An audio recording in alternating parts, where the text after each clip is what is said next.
Well, Richard, welcome to the flight deck of Concorde. It's a pretty simple aeroplane in some ways because it's very conventional in half of its life, an ordinary aeroplane that flies very slowly, albeit it's a delta aeroplane, delta wing aeroplane that flies, in fact, for Concorde, twice the speed of sound. The 4 Rolls-Royce engines, which were developed from the Vulcan bomber engines, we would open the throttles fully for takeoff, and basically they would stay there for the trip until we throttle back to descend at the end of the journey.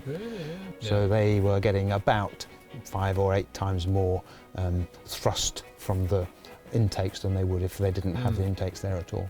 You guys were ahead of us, car guys, weren't you?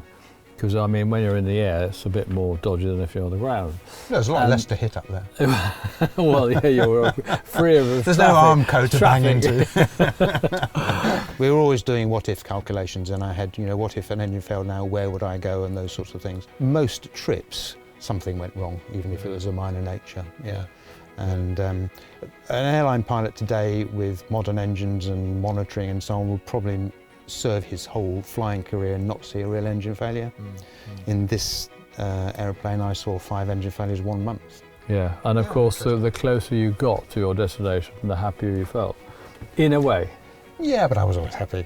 I have to be happy having the privilege of flying this around, my goodness. It was a party aeroplane. It was fantastic. Great sets of privileges. Okay, well, thank you very much, Tim. It's been wonderful, so absorbing everything here, and you know, the car we've got downstairs is absolutely nowhere near as complex as this. I'm looking forward to it, Richard. Good. I really am. So it won't take long at all, and so we'll go and do that now, shall we? Super. Look at the 917 from 1969. Interesting to drive, it was. I bet.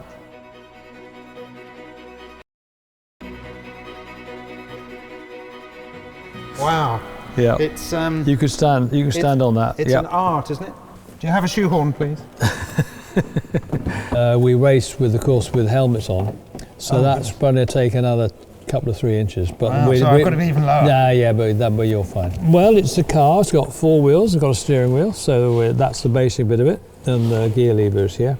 The rev counter goes probably higher than it says there, but we were only using, in race terms, I think 8,000 was absolutely, we wouldn't go more than that. There's a safety margin then of another maybe 500 or 600 rev before the engine would not work anymore. Really, it's an air-cooled engine, so very much on plain airplane principles. The oil temperature could go quite a long way high and it would still work. Did you have previous experience of driving the model at all? No, I never did any testing with the car at all. It was all done by mainly German drivers because that's where the car came from. Of course. And so I was to qualify for Le Mans in 1969. It was not easy. He's had never been this fast before, and so it was going into the unknown really. A little bit like your supersonic. Yeah, I think you're very brave. Well, I think you're very brave. Boy, you're a lot cleverer than me, that's for sure. I mean, lots of things happen in aeroplanes in flight, and you have plenty of time usually to deal with it before the Mother Earth gets you back again. But you know, you're inches away from trees and Armco and all those. Well, yes, proximity. I mean, the circuits there were not as safe as they should have been. Yeah, drivers, as we know, are very dangerous here, and lucky to have survived it, really. Fascinating. Yeah. I've really enjoyed sitting in here and listening to your descriptions, and well, I think the more I listen to you, the more I admire you and your colleagues in that era for not only pushing the boundaries of the technology, but being brave enough to be there. Well, yes. I can see all the marks in the leather steering wheel. They're obviously where I don't know where people's grip was so tight. Yeah, sweaty palms. So there we are. Fantastic. Good. Thank you very much. All right.